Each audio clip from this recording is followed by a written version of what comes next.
and file the comments. Do we know anything else beyond that? The state will receive and file.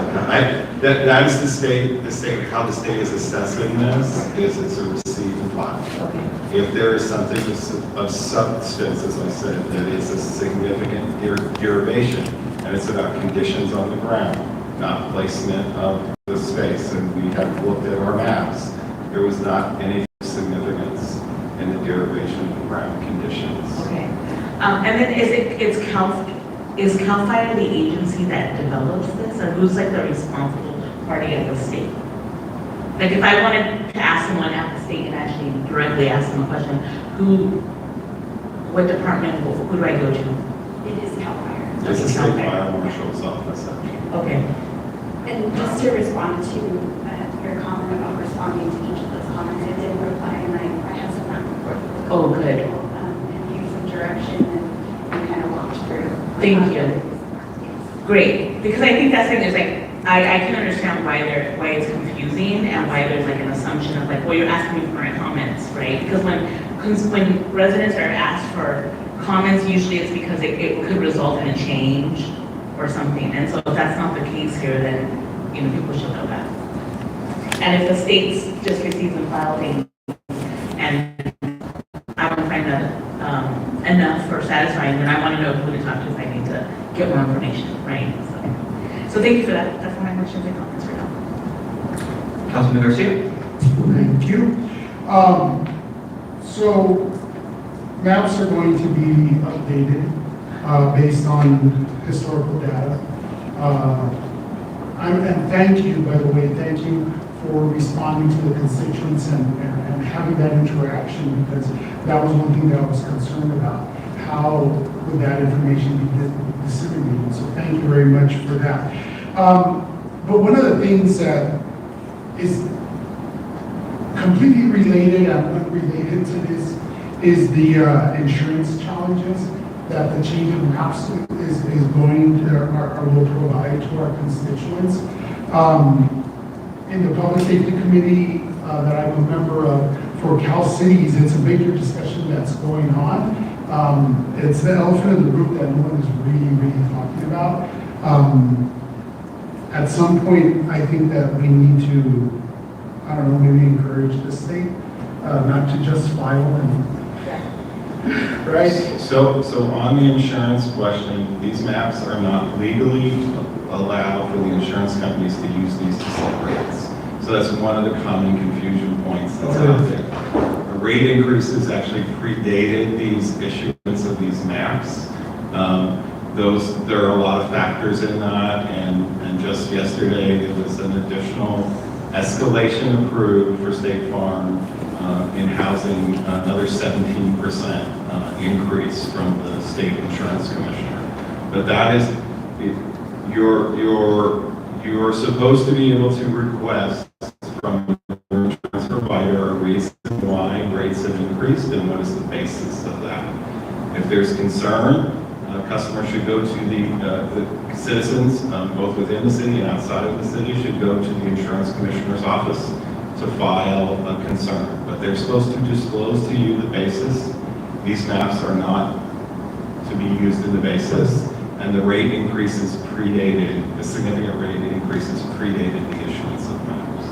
Wonderful, thank you. I appreciate that clarity, so we can continue to inform our constituents regarding that, because this has been a major discussion on our committee, and no one actually knew that.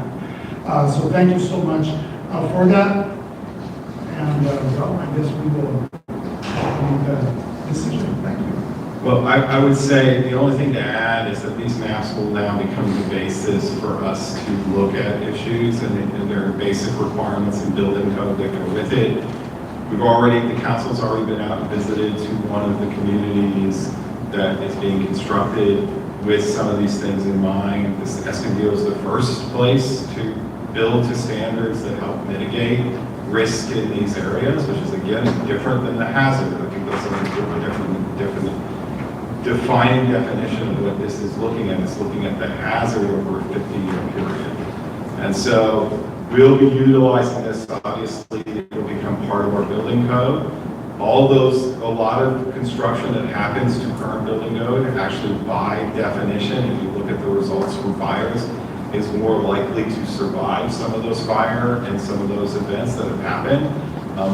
But we also start to get into a conversation about how we can look at those maps and what steps the local community can provide to create a safer environment long term. Our residents and those folks surrounding us. Thank you. And so are we tonight, the recommendation is to approve the actual ordinance 2025-03? Yes? In the second reading. I am just curious, so then what happens if the council chooses not to approve this ordinance? You'll be in violation still. Well, then I move to approve ordinance number 2025-03, and I have a second from Councilman Christian Garcia. Voting is open.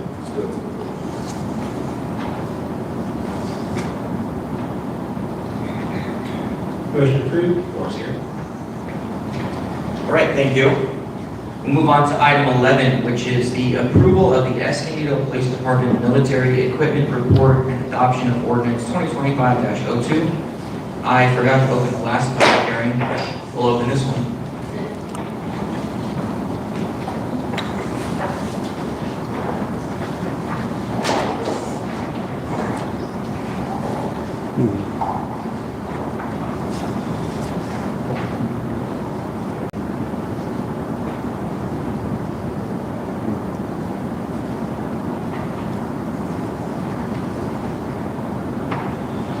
Good evening, Mayor, Deputy Mayor, City Council members. My name is Ryan Banks. I'm the New York Chief of Police for the Escondido Police Department.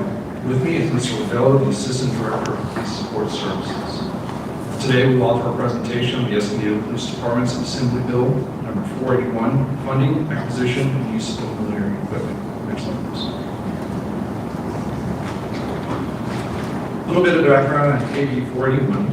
On September 30th, 2021, Governor Gavin Newsom approved AB 41 to address the funding, acquisition, and use of military equipment. It requires the police department to seek council approval to fund, acquire, and use military equipment as defined in the law.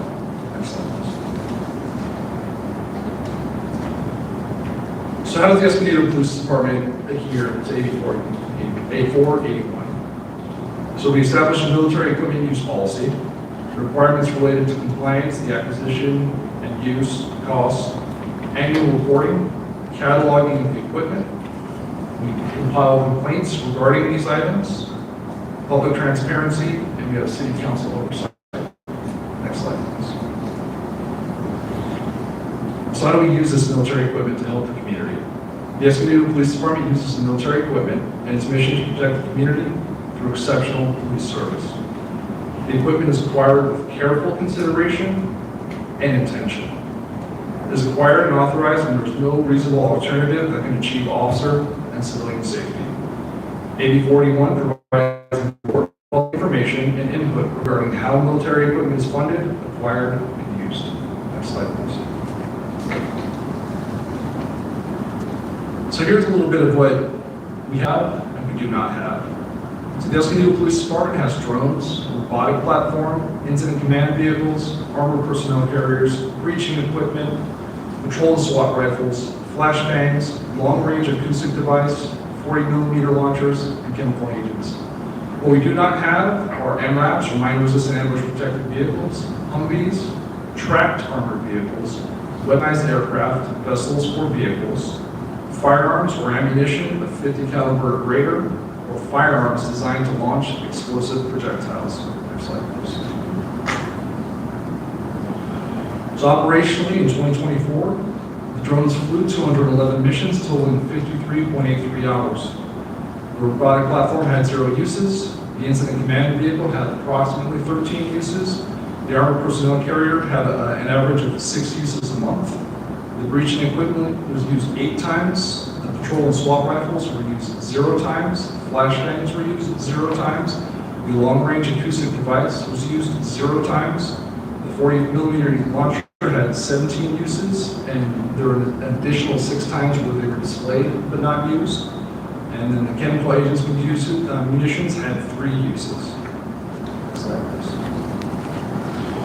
So here's going to be some footage. This footage was shot from a drone. So there was a shooting call that occurred in the 2300 block of South Escondido Boulevard on May 31st, 2024. The alleged suspect fled the area and was seen jumping a fence into the yard of a residential neighborhood off of 15th Avenue. The drone was deployed, located the alleged suspect, and this subject was seen crawling into an outdoor cabinet. The drone was able to stay up in the air, keep observation of that area to ensure that the subject didn't leave, and SWAT was called out for a search and apprehension. Yes, sir.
Right, so in this video, some time has passed, we're able to get resources into the area, ensure that the residents in the area were safe, make sure that we had good containment, and then begin the process of negotiation and successfully apprehending the subject.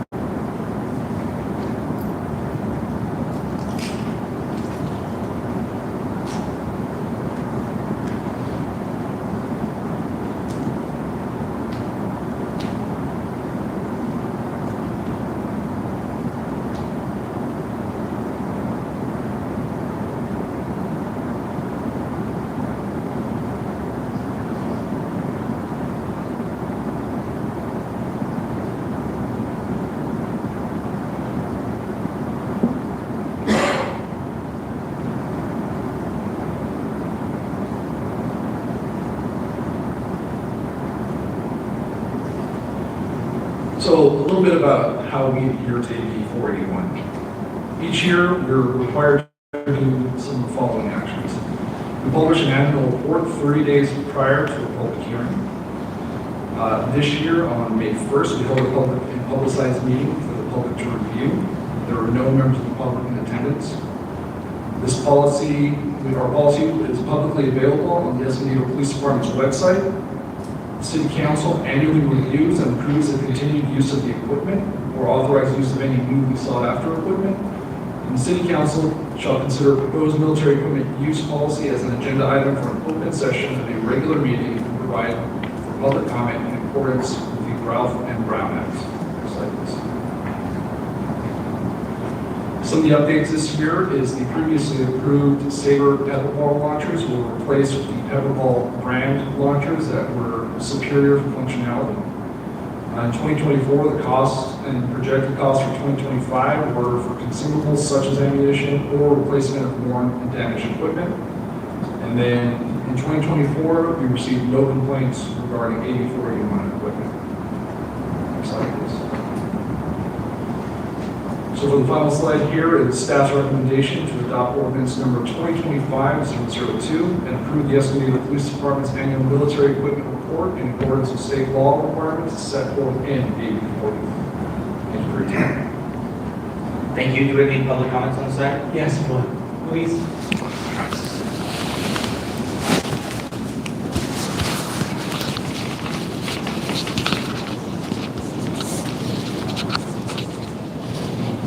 Excuse me. It's just a quick comment. I have nothing against the police. That's good that, they're doing their job and stuff like that. But before they get funded for stuff like that, they should train the officers a little bit better. Not the ones out here, but the ones in the police station. Last year, I went to do a police report because my family was doing some stuff. The only thing that happened was that the lady in the front desk, she was screaming at me. She told me she was not gonna give me service. So how does that work if they're supposed to help out the community, but they don't want to help out the community? And that's all. Okay, we want to close the public hearing. I just have, first of all, thank you for your time and for the presentation. I just got a couple of simple questions. Is it normal for nobody to show up to the public hearing? That you guys have? We have not had a lot of attendance this year. Okay. Is there a difference? So everybody's seen inside of a police vehicle where there's typically like an AR-15 and a shotgun. Is a patrol and SWAT rifle different from that? No, sir, that would be the patrol swap rifle. Okay. What is, or what previously has What's up, Sassy? been used for? So when it's used, it can enter a building and give us basically eyes and ears into an area and kind of check out for us, so we don't have to go in there personally. So make sure that we're keeping ourselves safe, make sure that we're keeping the member of the public safe, and then take eyes and ears in the area. Does the robotic platform have any sort of ammunition or pepper ball or anything like that on it? No, it doesn't have any weapons whatsoever. Just eyes and ears? Correct. Okay, thank you. Thank you again for the presentation and for the work that the Escondido Police Department does. And I'll turn it over to my colleague. Thank you. Thank you for the presentation. I have been receiving I think this is like 3 years in, right, this law. So I'm very familiar with it, before it became a law. And I will say that I appreciate this annual report that you all give because it's about transparency and also knowing what kind of equipment our officers use, how they use it. It also goes into depth as to who's responsible for what, who's trained on what kind of training they receive. So it's very transparent, and that's a good thing for the community. I did attend the very first 3 years ago meeting that you did, that the police department did, and there was a few more community members there.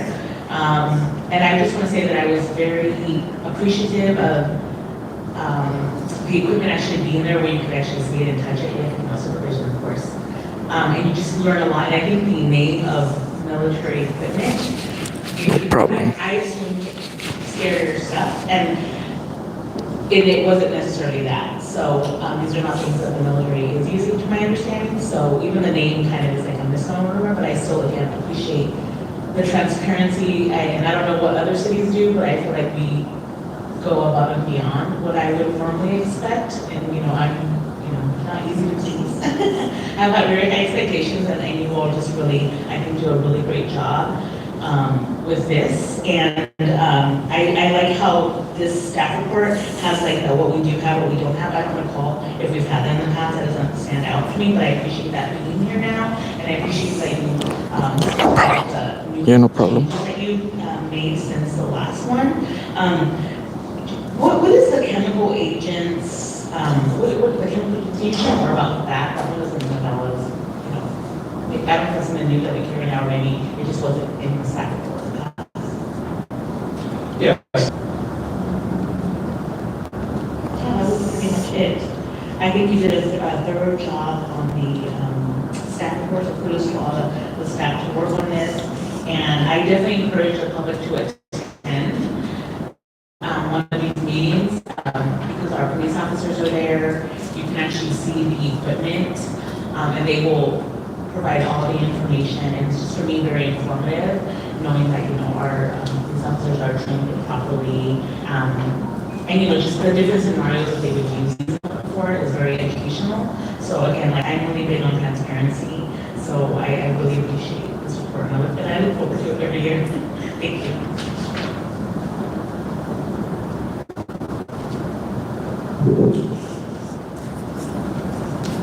I remember when it came for the first time, we had quite a bit of a healthy discussion, and it was great that there was, I think if I remember correctly, about 15 community members at the first one, and the response was very positive. It wasn't what I thought it was going to be. And Councilmember Martinez just said regarding being able to see it and touch it, of course, with proper supervision there, was very helpful for the community. So I want to believe that no community showed this is advertised the same way. Didn't show up because they feel comfortable, they understand now a lot better what this is about. It is a misnomer maybe not a misnomer because it is military equipment, but it provides a lot more, it'll raise a lot of red flags. What does that mean that it's the military?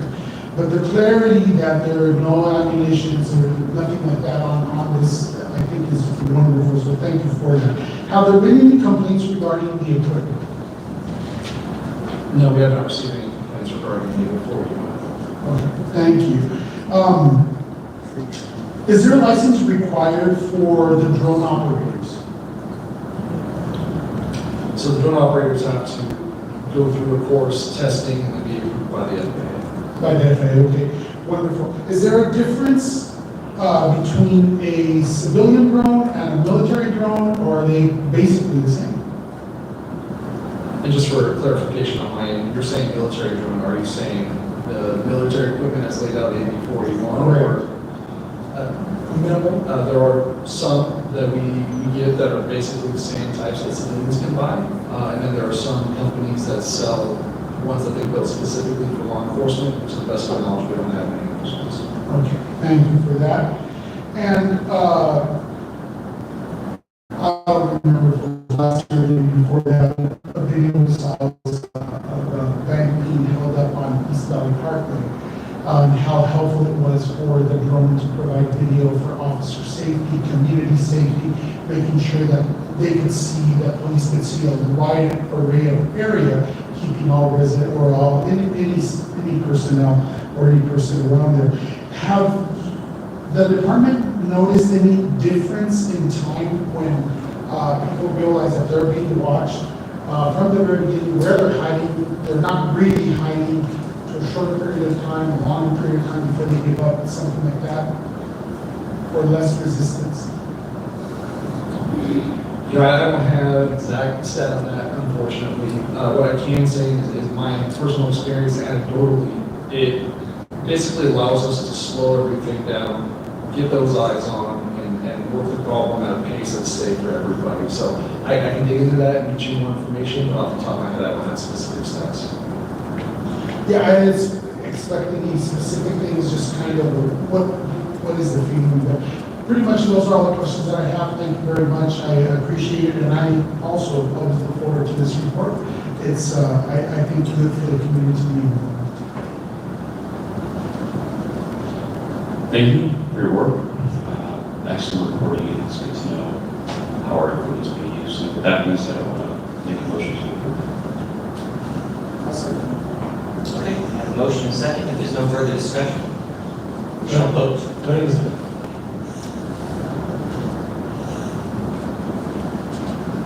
Motion approved. All right, thank you both for your time, for the presentation and information. We are going to move on to item 12, which is the short form rent increase application for Green Crest Mobile Home Park. Would it be all right if we made some calls on As your of behalf and this, see the if we council can had get kind of turned streamline getting this request out? to speak. Would you be interested in that? Help for what? Just Go dropping ahead, the open the public services. hearing. I was just gonna call and see what I can do, right? Sure, but right now, yes. Probably come tomorrow. Could you have a phone number that I can write down here? Sure. Or are you sure? We'll go. Just type your phone number in there and we'll give you a call. All right. There you go. All right, it might take me a day or two, okay? That's fine. Thank you.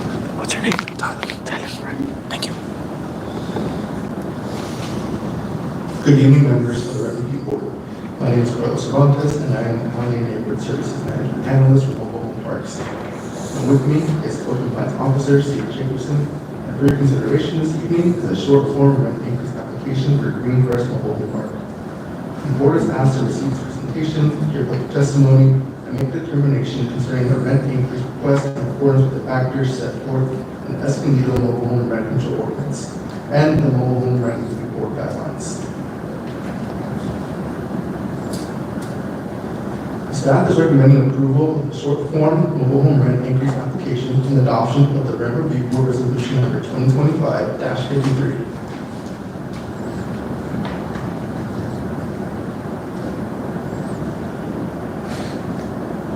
On June 8, 1988, the Escondido residents voted to approve Proposition K to enact mobile home rent control in the city of Escondido. Under Prop K, the park owner wants to increase the rent of a mobile home rent control space. They must file an application within the city to obtain approval from the Mobile Home Rent Review Board.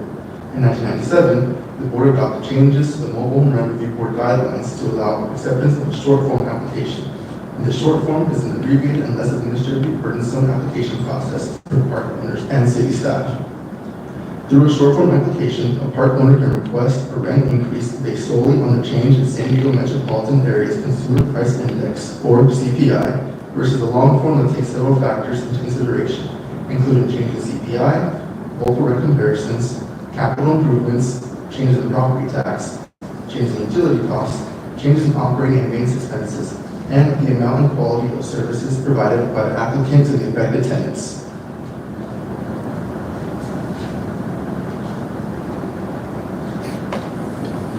In order to be eligible for a short form, a park must have waited at least 12 months since the last rent increase application was deemed complete. The park owner's request must apply to 100% of the rent control spaces in the park, and the requested increase will not exceed 90% of the increase in CPI since the last application was granted by the board, or 8% of the current rent, whichever is less.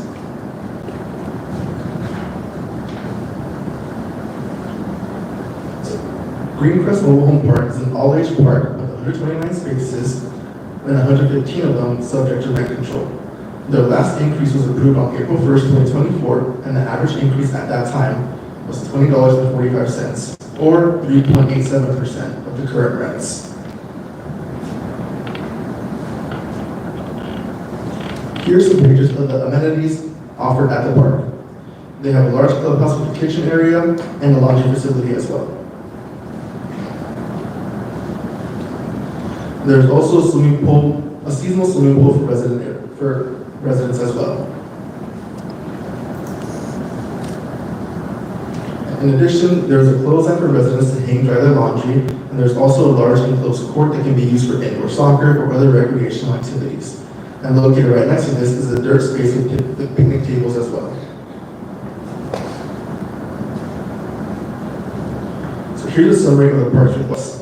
This request covers a 12-month period of consideration. As I said before, the last approved increase was April 1st, 2024, with an average increase of $20.40 per space per month. The park is currently requesting the maximum allowable increase of 90% of the change in CPI, which equates to 2.09%. The average rent control space currently is $629.73. The average requested increase is $17.21, with an increase ranging from $10.36 to $22.07.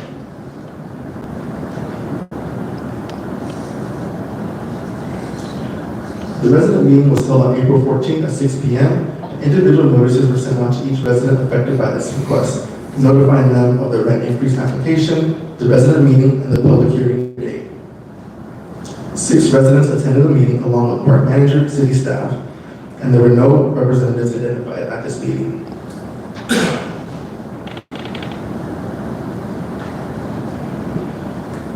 At the meeting, the application and short form hearing procedures were reviewed with the residents. One resident commented that the park is great and the neighbors are overall very friendly. She expressed that the park rent increase is acceptable and noted that the lack of attendance at the meeting suggested that other residents felt the same. A second resident asked if the city could provide communication through email rather than by mail. Finally, another resident emailed city staff stating that limited resources for elderly and mentioning that they do not see the return on investment at the park for the increase that's being requested.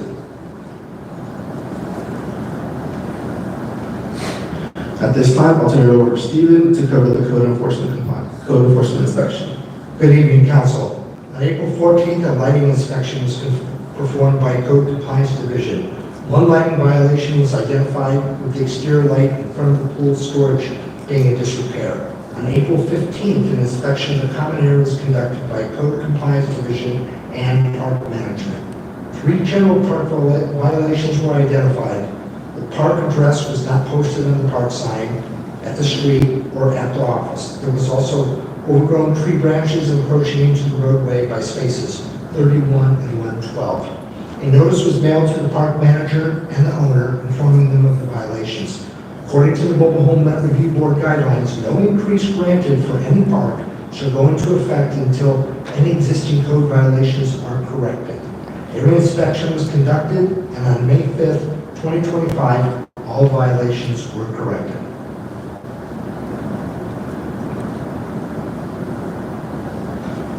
Thank you, Stephen.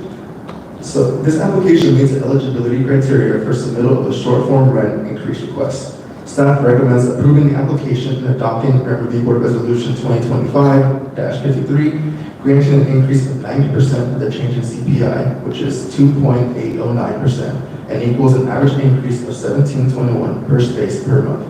This concludes the presentation, and we'll be happy to answer any questions that you may have. Thank you. We'll hold off on the questions and move to park representative. You have 10 minutes. The time is yours. Members of the Rent Review Board, you know me, I'm Jim Jans, and I don't need to take the whole 10 minutes unless you'd like to ask some questions. We do thank you for consideration in this matter. If that is all you have, then I will move to the resident representative, and after public comments, we may call you back up to questions. Thank you.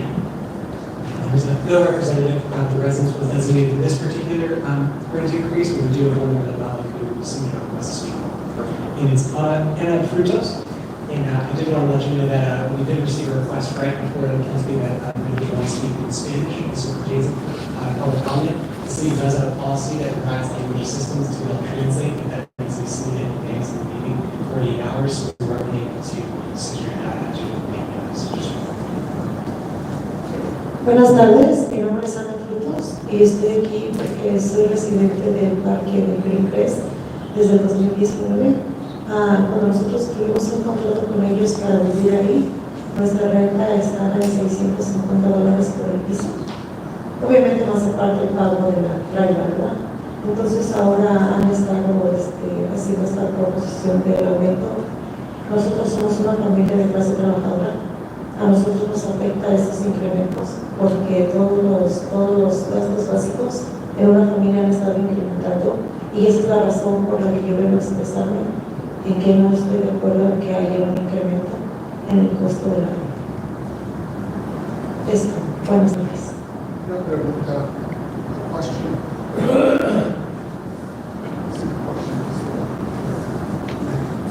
Sure. Una pregunta, a question regarding, ¿en qué año dice que llegó a vivir ahí? What year did you go, did you move in? 2019. 2019, 2019, thank you. Okay. I actually don't have any questions at this point, so I'll turn it over to my colleagues if anybody has anything. Deputy Mayor?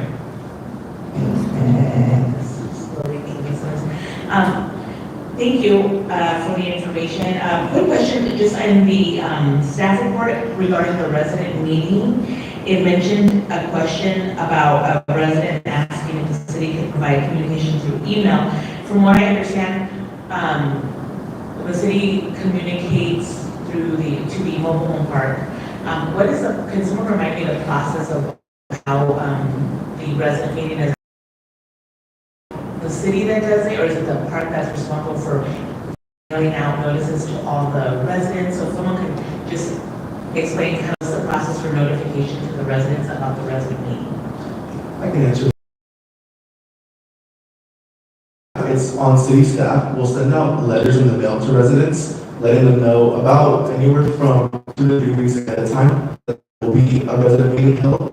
And then from there, we also we send them follow-up letters in the mail, let them know about the council meeting as well, just in case anybody wants to come speak. But the resident meeting itself is advertised through that one letter, and then as well as park management letting the residents know as well. Okay, got it. But we don't actually have, so we have mailing addresses for the residents because we know how many units exist in the, that's an easy thing to know, correct? Correct, yeah, all the mailing addresses that we have are provided by the park when they submit the application. They'll send labels with the residents that we're supposed to mail it out to. Got it, okay. So the park manager, or do you all have email address? Do you communicate with your residents by emails? And if so, do you notify them by email about the resident meeting? And is that something that you would be amenable to? Well, we currently don't do that. We have email residents for some of our residents. The difficulty with email is people change their email addresses. And you think you're communicating and then it bounces back to you or they never got back to you. When it's mailed to their home address, you know that somebody living in space one has an address in space one. That's the best way.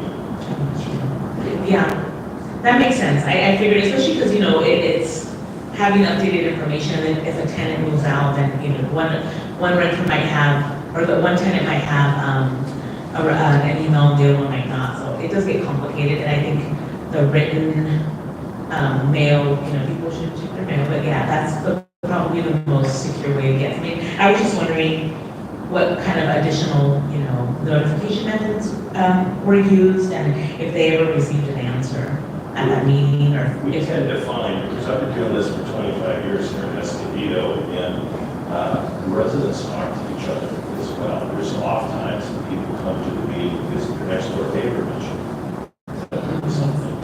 And because you had asked about people not showing up for the military equipment meeting, the tendency is people show up when they're upset about something. So if they're not upset about it, they're okay. Same with rents. Thank you. And did you know someone did respond to that question in the meeting that did get answered? About the email? The email was addressed. It was addressed. Thank you. That was a difficult thing. Got it. Makes sense. Thank you. I just wanted to make sure. I like when people get answers to the questions. And just one thing, I'm going to say this in English and Spanish, and we're able to respond because it's an agenda. Para la persona que habló, Ana, ¿cuál es su nombre? Normalmente ese proceso que hacemos es para aumentar la renta basado en cada año, se sabe más o menos cuánto va a ser. Es algo que normalmente tenemos que aprobar, porque si no, eso hace un proceso más largo, donde posiblemente pueden preguntar por más. So, hay diferencia de un short form y un long form. El short form es una manera es menos administrativo y es menos aumento a la renta.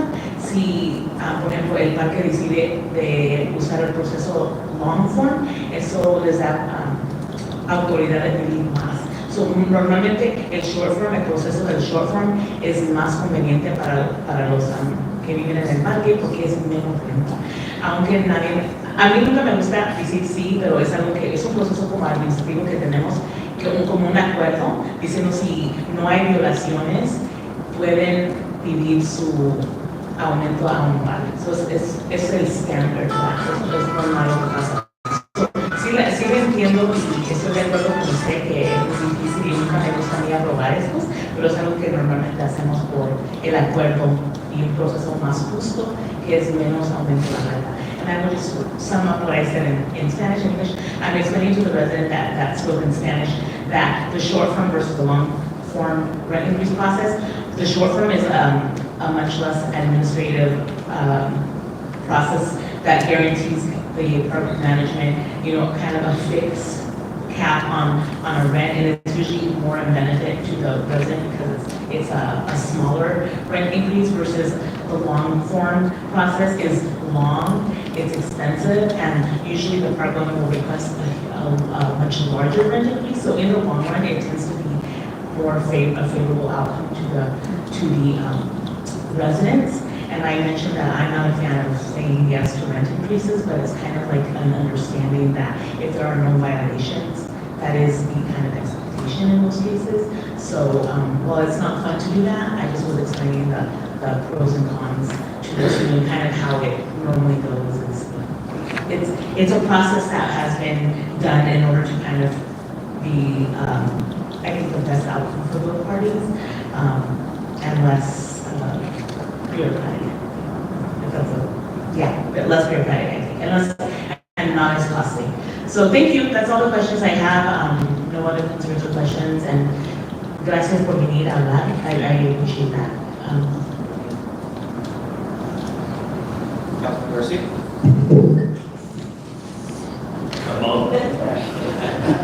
My mic was off, so I couldn't call you back, but I was like, don't leave. In the past, when you've been here, you have presented as management for the park in situations where there was an economic issue for residents, that there was some form of assistance. Yes, the park itself has an assistance program that's generally designed to help people that have had some traumatic situation. As you know, I manage Carefree Ranch Mobile Home Park. We have seniors there. You have a couple living in a home. One of them passes, and suddenly they're reduced to one social security check.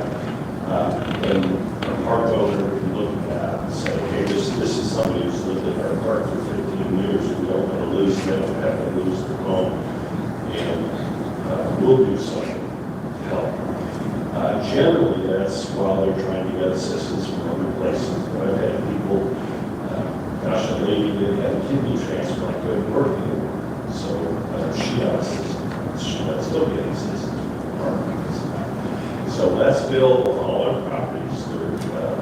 We ask that they have already applied for Section 8, gross assistance programs like that. We also try to help them find other assistance programs that might be good. Call 211. Let me go ahead and share that in Spanish. Hice la pregunta acerca de en previas presentaciones el caballero había mencionado de ayuda financiera que se proveía en situaciones especiales, que si esta era la situación en el parque de la cual usted está hablando. Entonces él nos indica que hay diferentes programas y situaciones en las cuales se presentan que puedan pedir y ellos dirigirlos o inclusive tomar el análisis de que si pudiera haber algún apoyo. Entonces yo simplemente al público, ¿verdad? Con respecto al público, le dejo saber que si hay alguna necesidad, pueden acercarse con la oficina de manejamiento para poder precisamente hablar de su situación particular. So I'll just summarize what I said, that you had been here before and you had explained to us that there were some financial assistance programs, or you could also point in certain directions, residents that had some kind of a need, that it could be analyzed by management, and if there was any particular need to go ahead and approach management to see if there was something that could be done. And I just made a general comment to everyone in order to be aware of that possibility. Thank you, sir. Gracias.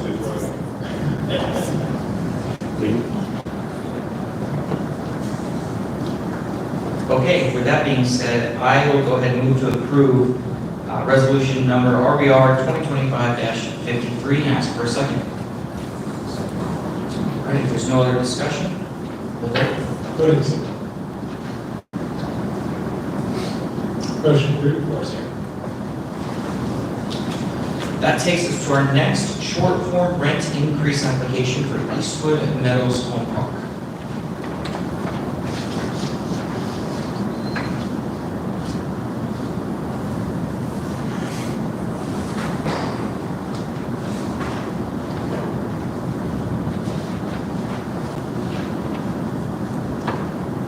Hello, council members again. My name is Carlos Cervantes, and I am the Housing and Neighborhood Services Management Analyst for Mobile Home Parks. With me is Code Compliance Officer Stephen Jacobson, and for your consideration this evening is a short form rent increase application for Eastwood Meadows Mobile Home Park. The board is asked to receive this presentation, hear public testimony, and make a determination concerning the rent increase request in accordance with the factors set forth in the Escondido Mobile Home Rent Control Ordinance and the Mobile Home Rent Review Board guidelines. I need to interrupt for a moment. I just have a question because I live in the park right next to that park, and the city used to be the, I understand no longer the same owner, but I want to confirm that it's not the same owner, otherwise I need to recuse myself. It's not the same. Yeah, I just heard from Jim. Not the same. All right, thank you. Sorry about the interruption. Oh, no worries. So, staff is recommending approval of the short form mobile home rent increase application and adoption of the Rent Review Board Resolution number 2025-52.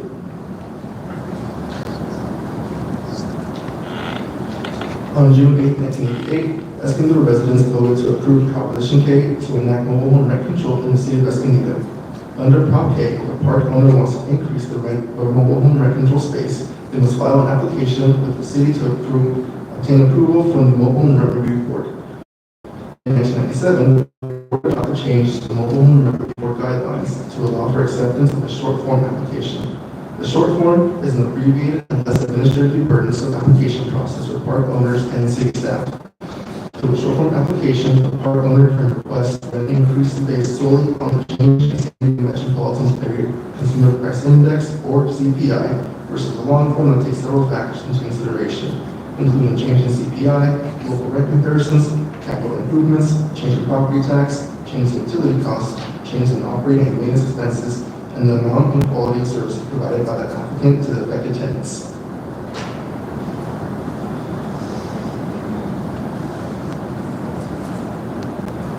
I don't want to throw off your groove here, but if you would like to skip the parts we just heard, that would be totally acceptable. Okay, sounds good. Yeah, so we'll skip on past this, and we'll just get on to the park information itself.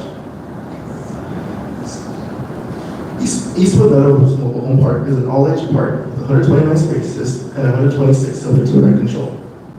Their last rent increase was a long-form application approved on November 1st, 2023. This included an average permanent rent increase of $34.48 per month, a temporary rent increase for capital improvements of $10.57 per month for a period of 15 years, and an additional temporary rent increase for reimbursement of application fees of $10.22 per month for a period of 3 years.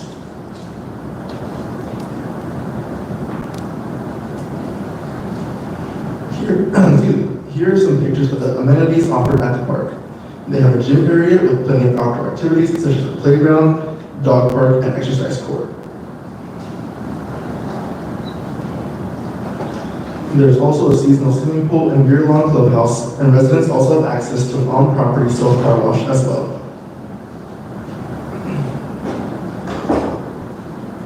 And here we can see a summary of the park's request. The request covers a 12-month period of consideration. The park is currently requesting the maximum allowable increase of 90% of the change in CPI, which equates to 2.25%. The average rent control space is currently $722.22.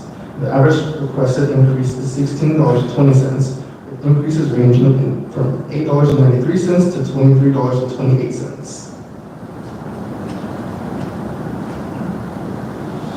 The resident meeting was held on April 7th at 6 p.m. Individual notices were sent to each resident affected by the request, notifying them of the rent increase application, the resident meeting, and the public hearing date. 29 residents attended this meeting along with the park manager and city staff. The park representative is Ernest Kubayan.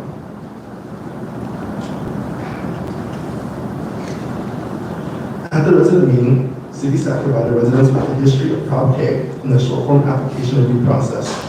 Code compliance was also able to give residents details of the areas they will be inspecting, as well as reiterating what tax violations fall under this inspection, which are health and safety code violations, not aesthetic concerns. Residents asked for clarification as to what the increase was based off of, to which city staff clarified that it will be solely based on the CPI percent requested by the park management.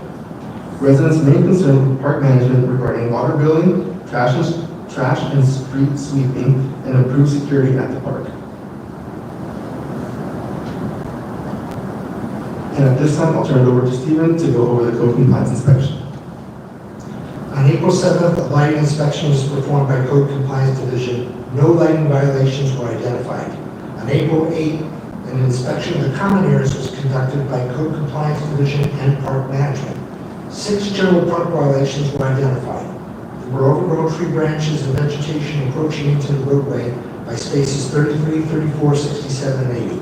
There's also no access to drainage pipes underneath the laundry room sink. And the final violation was for laundry room lighting that was in disrepair. A notice was mailed to the park management and the owner informing them of the violations.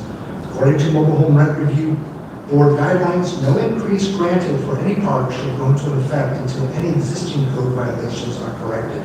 Every inspection was conducted, and as of April 21st, 2025, all violations were corrected. Thank you, Stephen. So this application meets the eligibility criteria for submittal of a short form rent increase request. Staff recommends approving the application and adopting the Rent Review Board Resolution 2025-52, granting an increase of 90% of the change in CPI, which is 2.25% and equals an average increase of $16.20 per space per month. This concludes the presentation, and we'll be happy to answer any questions that you may have. Thank you. Is there a representative for the park here? You have 10 minutes if you'd like.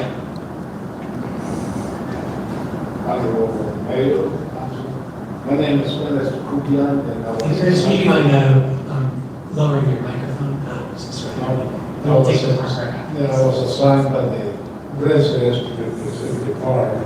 Overall, in my communication with the park residents, they were all satisfied with the increase, and there were only some questions regarding the utilities.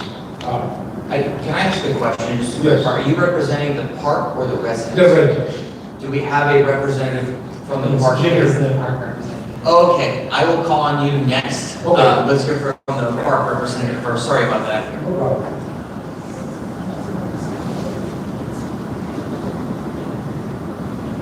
Members of the Rent Review Board, I'm still Jim Yachts, and Thompson Properties now manages Eastwood Meadows, so it's its own individual LLC and separate from Mobile Home Park West next door.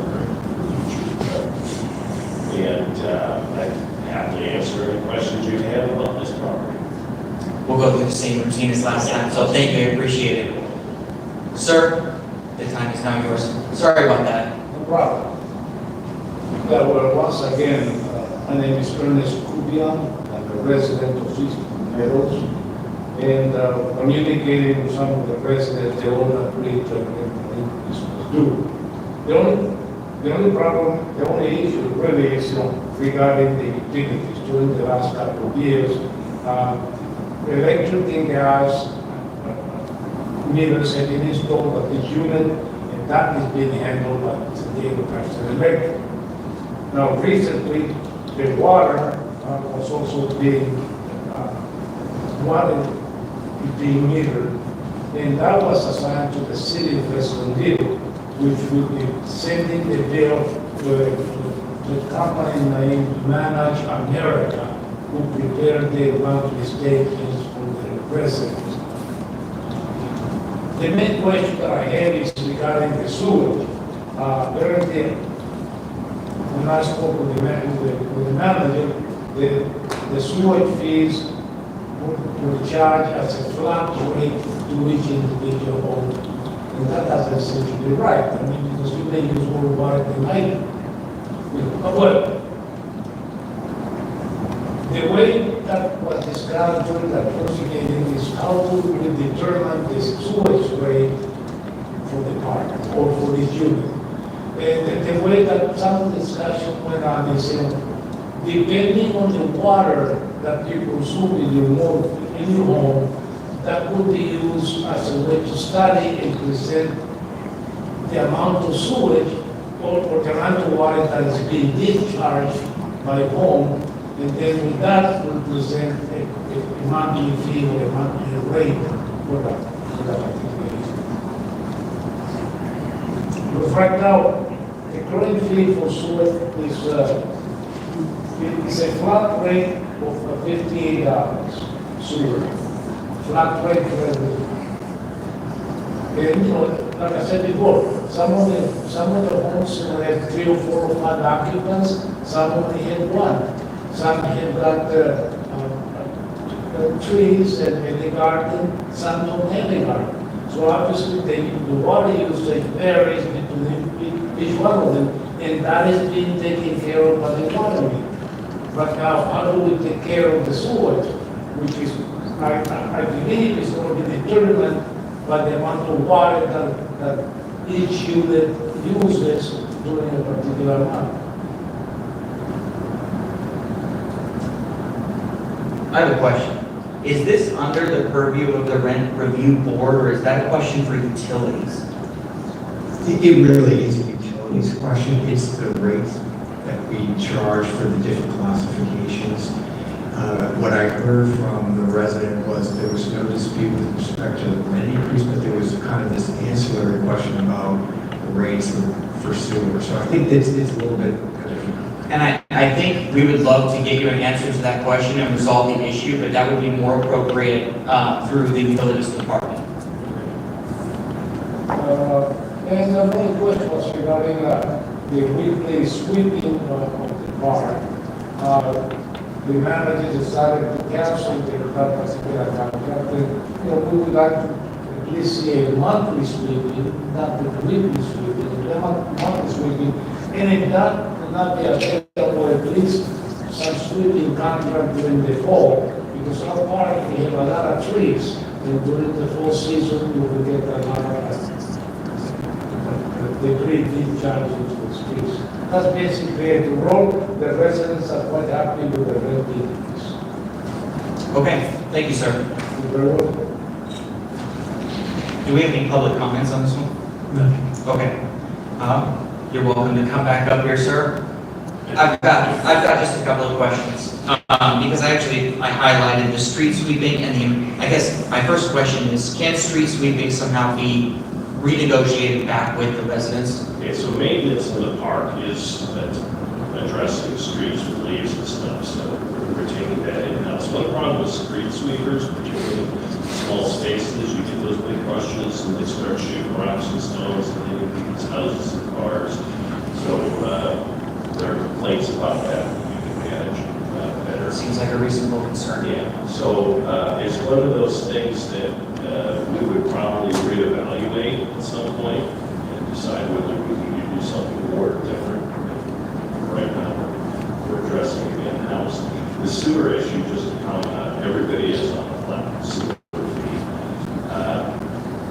I'm not sure that we can assess that by water usage, but I'm going to ask that question to people in our organization. Would appreciate that. The other concern in here that was mentioned was improved security at the park. Is that something that we could work with the residents on through this next year? Yes, I think that's common for us to do that, so. Okay, perfect, thank you. Deputy Mayor? Thank you. I'm going to ask the resident to come back up. Sure. So thank you, Mayor, you can stick around too, because I don't have to. So thank you, Mayor, for addressing the questions that I have. A little more specifics on, you didn't mention security concerns in your comments, but it's mentioned in our staff report. Can you speak to what the security concerns are? But I'm not aware or informed of any security problem. Thank you for doing The only thing that was presented by me at that meeting was that we requested some type of a bumper on the streets, not necessarily a large bumper to reduce speed traffic. Oh, okay. What I suggested was, you've seen it sometimes on the highways where the street is just marked, just enough to let the driver know that there's something slowed down. Because it is a family park, and nowadays some of those families also have pets. And they've been issued that just about 2 weeks ago. One, I don't know if he was a resident or a visitor, that actually crashed into a resident's car. So I mean, if you didn't get it, stuff, a few years ago, I made a request also. At that time, we were informed that the fire department was not willing, was not agreeing to that because that was causing problems with the speed at which the fire department can move in an emergency. But in the meanwhile, I've noticed bumpers or street bumps in some of the other parks. So I don't see why, in fact, Mobile Park West has a bump guard at the entrance to a park. And I don't see why we would have some type of a sort of a warning, at least at the beginning of the park that would slow the drivers and reduce the driver's speed.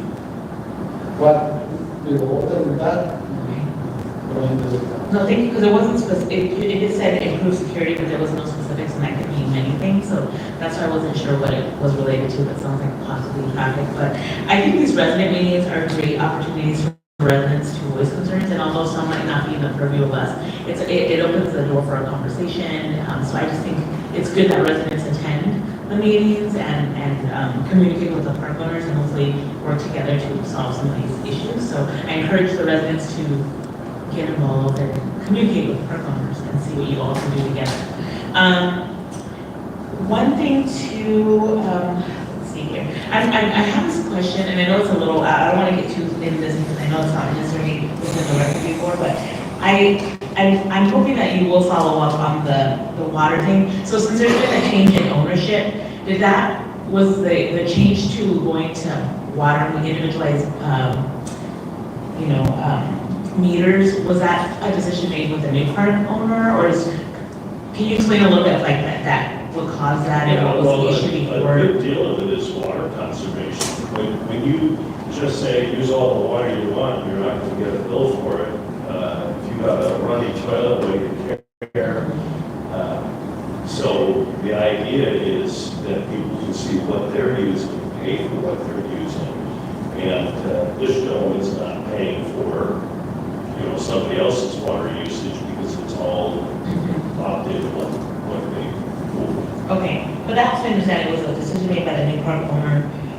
And yeah, I would look into, for the resident, look into, that with the utilities, and if you could facilitate helping them get answers to that, I think, sometimes, things can be improved on.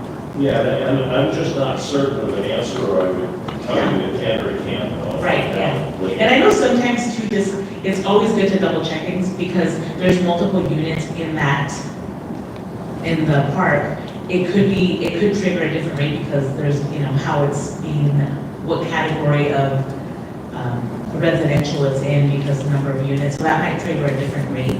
But again, it's just worth exploring. I'm encouraging the conversation and exploring and reaching out to our utilities department. We have a very open door policy at our parks, which I think we've come to know. So we don't have a lot of people showing up at meetings because they can walk into our offices or call anytime and say, I have an issue, or if you look into this, and we address those things as best we can. And I think that keeps us with happy residents who like living where they live. Thank you. Yeah, and I can just comment on it too because 29 residents is a lot for these meetings, but I'm happy that you all chose a resident rep because sometimes there is no resident rep. So thank you for being involved and for stepping into the role of being resident rep. That is all. I'm glad the violations have been clear. It looks like there wasn't any actual mention of like the increase, but more other issues, and I'm glad that you will be following up with each other and talking about those things. Thanks. Those are my comments. Sir? Street cleaning, it's a wonderful thing. For a time at my park, they got rid of it, and it was a noticeable difference. I don't know if they were trying to clean up on their own or not. But if you're able to work that out with the residents, I think it would be something. So I just wanted to chime in regarding that. Thank you. I like to make a comment. In addition to nothing to do with the management. Would you mind stepping up to the microphone? Nothing to do with the management, but I've been communicating with the park managers. We have many of our residents are disabled, low income. They have problems on their own to maintain their properties. So I spoke with the park manager, about forming a volunteer group within the park, within our park, that can be accessed at times of needs to help some of the residents that are not able to do for themselves. So I don't know if that requires some type of licensing or permit from the city or. I don't believe so. I think that's just an agreement that needs to be worked out with the park managers. And we would be very happy to support that in any way we could, so. And there are people in our parks, particularly, again, I manage a senior property, somebody who's too old, can't maintain, their kids don't have kids, whatever, the park will take care of those things. We just need to know that there's an issue, and we'll help address it. Can you provide contact information, because I think I have some people that may be willing to help with something like that. Okay? Yes. Thank you. I'd like to know about that too. Yeah. Well, I'm a church pastor, right? So I have church members that always say, hey, pastor, can we help? So I've been looking for something, so here we go. There you go. I'll be quiet now. Thank you. Thank you for this. I have just one thing. I have experience with this regarding the utilities. I'm not sure if you already have, but we're looking into, we're talking about the amount of people or utilities that might be disproportionate. Well, I've implemented in the past is ratio utility billing system. It's called RUBS. So if you haven't looked into it, it might be something to explore with the RUBS ratio utility billing system. So that is something. Thank you. And I would like to make a motion to approve the recommendation from our staff. Thank you all. I'll second that. There's no other comments or questions? Let's vote. Motion approved. Hey, brother, I think I wrote your number down wrong. Anybody else want to write it later? Let's take a 5-minute break. I'm making it easier for you. Here you go. There you go.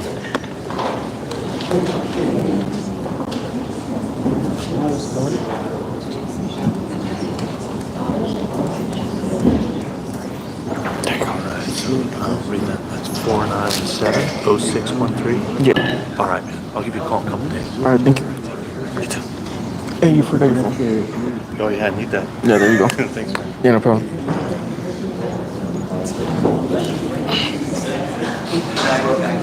All right. Ya se acabó.